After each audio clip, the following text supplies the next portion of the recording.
Across the endless grasslands of Mongolia, a leader rose from obscurity. His name was Temujin, the man the world would call Genghis Khan. He united scattered nomadic tribes that had long fought each other, forging them into a single disciplined force. The steppe became a forge of destiny. Loyalty was its flame. By skill and strategy, Genghis Khan transformed a world of wandering clans into an empire of riders who would change history itself. As the Mongol armies pushed deeper into the lands of the Muslim world, they encountered something they had rarely seen before: great cities, filled with scholars, poets, astronomers, and libraries of knowledge. We destroyed what we could not understand. These were not just places of trade or power, but centers of learning, where ideas flowed as freely as goods along the Silk Road. At first, the meeting between conqueror and civilization was harsh and violent. Many cities suffered greatly under the Mongol advance. Yet history often moves in unexpected ways. Over time, curiosity began to replace suspicion. What began with destruction slowly opened the door to discovery as the Mongols encountered the intellectual and spiritual traditions of the Islamic world. When Ghazan Khan embraced Islam in 1295, the Mongol world in Persia entered a new chapter.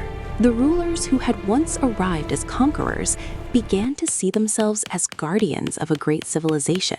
Under Ghazan's leadership, cities that had been scarred by war slowly came back to life.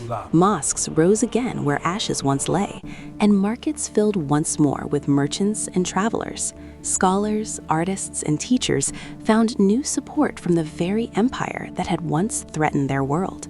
In this remarkable turn of history, the Mongols did not simply rule the Islamic lands, they became part of them. Under the Muslim Mongol rulers, the great routes of the Silk Road flourished once again.